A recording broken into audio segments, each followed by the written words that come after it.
పగలు రాత్రి మాకంటే శ్రద్ధగా నిన్ను చూడకపోయినా నువ్వు బతికేదానివి కాదు. అసలు నీ కోసం వచ్చిన వాళ్ళు గాని నీ గురించి పట్టించుకున్న వాళ్ళు గాని ఎవ్వరూ లేరు. దిక్కు ముక్కు లేని అనాథల జనరల్ హాస్పిటల్లో పడున్న నిన్ను ఇక్కడికి తీసుకొచ్చి ఇంత శ్రద్ధ తీసుకున్న వ్యక్తిని నువ్వు ఇంటికి ఇలా అసహించుకుంటున్నావో నాకు అర్థం కావడం లేదు.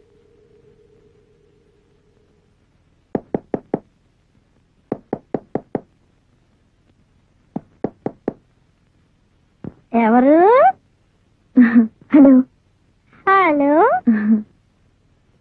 Can I meet the lawyer? Lawyer నీ బంద వాటి రాజమండ్రి కాకినాడ సాగరత్త America London Paris bus standard చూడండి, మీరేం మాట్లాడుతున్నారో నాకేం అర్థం కావట్లేదు. ఎంతక్క తెలుగులో మాట్లాడుతున్నావు కదా, పెద్ద అమెరికా నుంచో రష్యా నుంచో దిగొచ్చాడు ఇంగ్లీష్ లో మాట్లాడుతున్నావు ఎందుకు? తెలుగులో మాట్లాడు. లాయర్ గారు ఉన్నారా? ఎందుకు? ప్రైవేట్ గా మాట్లాడాలి. ఏంటే ప్రైవేట్ గా మాట్లాడేది? పబ్లిక్ వైఫ్ నేను ఇక్కడ ఉంటుండగా చూడండి, ఇది మీతో ప్రైవేట్ గా మాట్లాడతానంటుంది. ఇదిగో చూడండి, అదే గిది అని పిచ్చి పిచ్చిగా మాట్లాడారంటే మర్యాద ఉండదు. ఏంటంటే నువ్వు ఏం కావాలి మీకు? నేను లాయర్ గారితో మాట్లాడాలి. లాయర్ నేనే. లాయర్ స్వప్న గారితో మాట్లాడాలి. ఆ స్వప్నకి తండ్రి నేనే. కేసు విషయం ఏదైనా మాట్లాడాలంటే మాట్లాడడానికి ఇది అవుతండి. నువ్వు భయపడి కేసు గురించి మాట్లాడాలంటే ఆవిడ అంత పోట్లాడుతుంది ఎందుకండి? అదో పిక్కిలో కేసు అండి. చూడండి, మీరు ఏదైనా కేసు విషయం మీద స్వప్నంతో మాట్లాడాలని అనుకుంటే ముందు నాతో మాట్లాడాలి. ఆ కేసు టేకప్ చేయాలా అక్కర్లేదా అనేది నిర్ణయించేది నేను. నేను మా ఆయనకు విడాకులు ఇవ్వాలనుకున్నాను. ఇస్తే నష్టం ఏమిటో, ఇవ్వకపోతే లాభం ఏమిటో కనుక్కుందామని వచ్చాను. చూడమ్మా, ఇలాంటి కేసులు మా అమ్మాయి టేకప్ చేయదు. ఏ? వీలైనంత వరకు కలిసి ఉండే కేసులే కానీ విడిపోయే కేసుల్ని ఒప్పుకోదు. లాయర్ అని బోర్డు పెట్టుకున్నాక ఏ కేసు వచ్చినా ఒప్పుకోవాలి. నువ్వు ఒప్పుకో అమ్మా, వెళ్ళుదా. ఆ బోర్డు తీసి అవతల పారే. తీసి పారేస్తావు నువ్వు చెప్పావని. ఏమి డాడీ? ఇవిడ మొగుడికి విడాకులు ఇస్తుందట. ఎవరావిడ పాపం? ఆవిడకి మొగుడే పాపం. మనిషిని చూస్తే తెలియట్లే బజార్ మనిషి. ఎందుకు మాట్లాడారు? అందుకనే ఇలాంటి వాళ్ళు వస్తారని గుమ్మం దగ్గర గోండాన్ని కాపలా పెట్టమన్నారు. గుమ్మం దగ్గర గోండ ఎందుకు? మరొకటి గోండ కాదు, గోర్క. అదే అన్నాను, నోరు తిరగలేదు. ఎందుకలా కోపడతారు? చూడమ్మా, సమస్యలకు పరిష్కారం చావనుకుంటే ప్రపంచంలో మనుషులే మిగలరు. సమస్యలు వచ్చినప్పుడే సమర్థించుకోవాలి. ఇంకెప్పుడు ఇలాంటి పిచ్చి పని చేయకు. అలాగే. చూడమ్మా, ఇదిగో నీ పెట్టే. నువ్వు అద్దెకుంటున్న ఇంటావిడ పంపించేసింది. మళ్ళీ ఆ ఇంటికి రావద్దండి. ఏ? నేను వాళ్ళ దృష్టిలో చెడిపోయిన దాన్ని. బహుశా వాళ్ళ ఇంటికి వెళ్తే వాళ్ళు కూడా చెడిపోతారనేవో. వస్తానండి, వస్తా.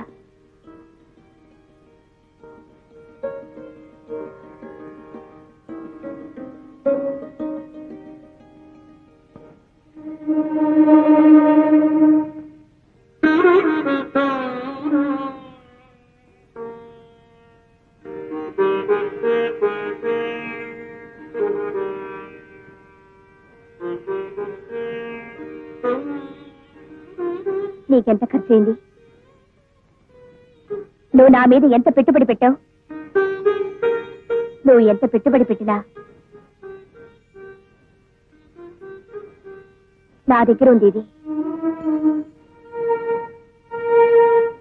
చూడండి,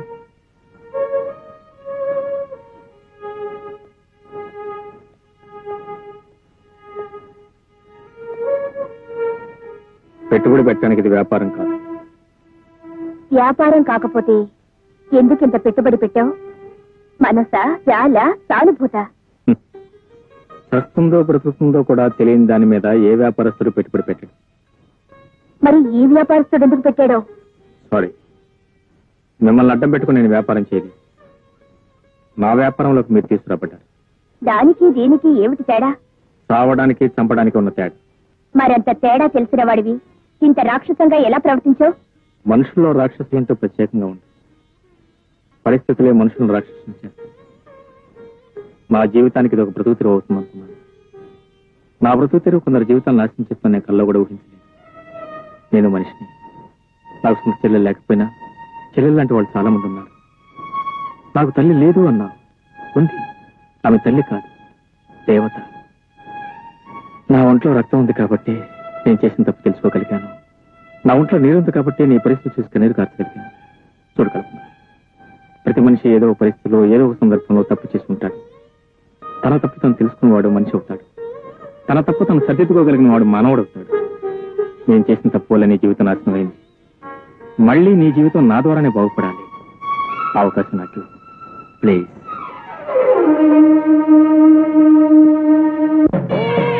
సుముఖాయ నమః. ఓం ఏకదంతాయ నమః. ఓం కపిలాయ నమః. ఓం గజకర్ణకాయ నమః. ఓం లంబోదరాయ నమః. ఓం సుముఖోత్రే సావధాన కులగ్రే.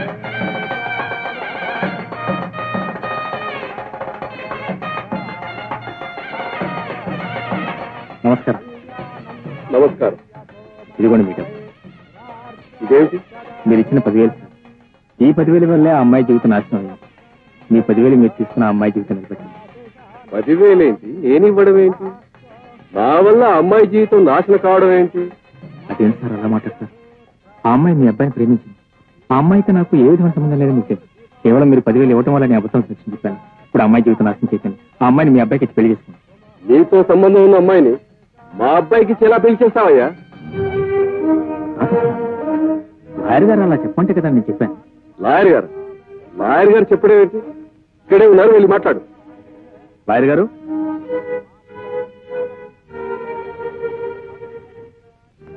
ఏమండి లాయర్ గారు, ఈ అమ్మాయికి నాకు సంబంధం ఉందని నాతో అబద్ధం సాక్ష్యం చెప్పించి ఆయనతో 10,000 ఇప్పించింది మీరు కాదు? ఏమిటి శర్మ, ఇతను కోర్టులో చెప్పింది అబద్ధం సాక్ష్యం?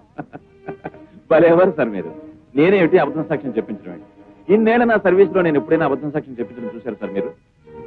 ఏమయ్యా, నువ్వు నేను ఎప్పుడు కలుసుకున్నాం, ఎప్పుడు మాట్లాడుకున్నాం? ఈ కేసుతో నాకు సంబంధం ఉంది, నేను సాక్ష్యం చెప్తాను అన్నావు. సరే రమ్మన్నాను, వచ్చావు, సాక్ష్యం చెప్పావు.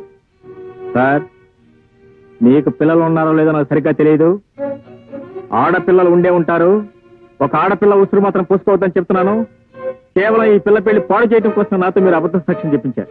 ఏమండి ధనంజయరావు గారు, ఏమిటి న్యూసెన్స్ అంతా? న్యూసెన్స్ కాదండి, మహా న్యూసెన్స్. ఆనాడు తన పెళ్లి ఎక్కడ ఆగిపోతుందోనని నేను చంపడానికి ప్రయత్నించానని నా మీద పోలీస్ కేసు పెట్టింది. కోర్టులో సాక్ష్యం ఇచ్చాడని ₹1,00,000 ఇతని బుట్టలో వేసుకొని ఉంటుంది. ఇప్పుడు ఈ పెళ్లి ఆపేసి నా ఆస్తితో కొట్టాలని చూస్తుంది. ఇదంతా బ్లాక్ మెయిలింగ్ అండి. ఇన్స్పెక్టర్ గారు చూడండి. పిచ్చి పిచ్చి వేషాలు వస్తున్నావా? మర్యాదగా ఇక్కడి నుంచి బయటికి వెళ్ళండి, లేకపోతే అరెస్ట్ చేస్తాను. సార్, నిజమే చెప్తున్నాను. కేవలం నా ఒక్క అబద్ధం సాక్ష్యం వల్ల అమ్మాయి జీవితం నాశనం చేయకండి. అంటే నువ్వు చెప్పిన అబద్ధము సాక్ష్యాన్ని దృష్టిలో పెట్టుకుని నేను తీర్పు చెప్పానంటావా? అంటే మేమంతా అసమర్థులం అంటావా? అబద్ధము సాక్ష్యం ఏదో నిజమేదో మాకు తెలియదంటావా? చూడు, అనవసరంగా నువ్వేదో చేయడానికి వచ్చి మరేదో చేయడానికి ప్రయత్నించు. వెళ్ళావు, అమ్మాయిని తీసుకుని వెళ్ళు. ఇదిగో జడ్జి గారికి కూడా కోపం వచ్చింది. వెళ్ళు, వెళ్ళవయ్యా. చూడు తమ్ముడు, నా మాట నమ్ము. నాకు కల్పనకు ఎలాంటి సంబంధం లేదు. కేవలం నీకు కల్పనకు ఉన్న సంబంధాన్ని చేకొట్టడం కోసమే మీ నాన్న డబ్బారు చూపించి నాతో అబద్ధం సాక్ష్యం చెప్పించాడు. ప్లీజ్ నా మాట నమ్ము. నాకు ఆ అమ్మాయికి ఏం సంబంధం లేదు. ఆ అమ్మాయి జీవితం నాశనం చేయదు. ఆ అమ్మాయి జీవితం నాశనం చేయొద్దంటావు, మరి ఈ అమ్మాయి జీవితం నాశనం చేయమంటావా? అంత పవిత్రురాలైతే నువ్వే కట్టుకో.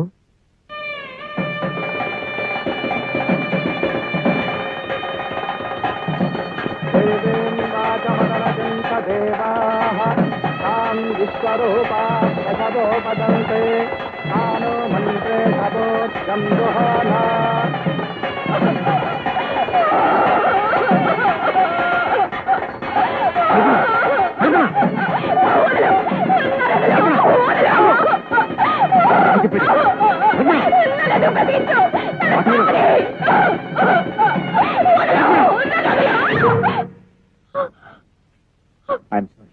నీ ఉద్రేక నాకు వేరే మార్గం కనిపిస్తుంది. అసలు నువ్వెవరు? నన్నెందుకు ఆపావు? నీకు నాకు సంబంధం ఏమిటి? నువ్వు చావడానికి బ్రతకడానికి మధ్య ఉన్న సంబంధం. లేదు, నేను చావాలి, జరిగింది చాలు. అదే నేను నిర్ణయమైతే నేను కాదని చెప్తున్నా.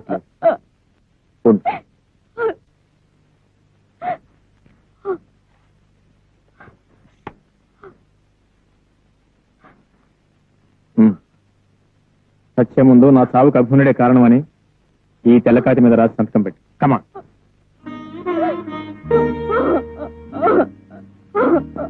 నేరం చేసింది నేను, శిక్ష అనుభవించాల్సింది. నా శిక్ష నువ్వు వేసుకుంటే నేను చేసిన పాపాన్ని శిక్ష అనుభవించాలిగా.